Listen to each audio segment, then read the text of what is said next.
নমস্কার বন্ধুরা, আমি রুদ্রনাথ চ্যাটার্জি আবারও হাজির হয়েছি আপনাদের সামনে নতুন একটি ভিডিও নিয়ে। আজকে সিরিজ নিয়ে আমরা কথা বলছিলাম, তার সেকেন্ড ভিডিও। আজকের ভিডিওটা এই জন্যই ইম্পর্টেন্ট কারণ অনেক সময় দেখা যায় যে অনেক বাচ্চাকে স্পিচ থেরাপি কাজ করানোর ফলে বাচ্চাতে ইমপ্রুভমেন্ট হতে পারছে না।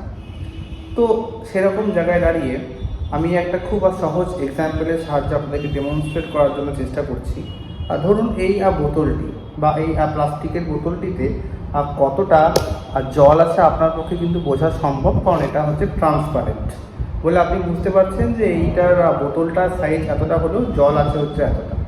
কিন্তু একটা বাচ্চার মধ্যে কতটা স্কিল আছে সেটা কিন্তু আপনি ভালো করে বুঝতে পারছেন না। তাই অনেক ক্ষেত্রে এমনও হয়ে থাকে, আমরা অনেক কাজ করিয়ে থাকি যেগুলো কিন্তু বাচ্চার মাথার ওপর দিয়ে বেরিয়ে যায়, বাচ্চা কিন্তু বুঝতে পারে না এবং তার ফলে সেই কাজটা কিন্তু কোনো কাজেই আসে না।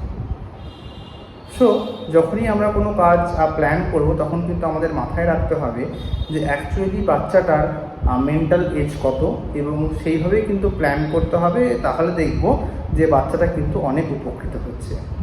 সো আজকের ভিডিও এই পর্যন্তই। আশা করি আপনাদের ভিডিওটি খুব ভালো লেগেছে। সো প্ল্যান করুন আপনার বাড়িতে। যদি আমার সাহায্য লাগে আমাকে অবশ্যই বলবেন, আমি সবসময়তেই আছি প্ল্যান তৈরি করে দেওয়ার জন্য। নমস্কার, সকলেই খুব ভালো থাকবেন আর সুস্থ থাকবেন এবং তার সঙ্গে সঙ্গে অবশ্যই প্ল্যান ওয়াইজ কিন্তু বাচ্চাকে এগিয়ে নিয়ে যেতে হবে।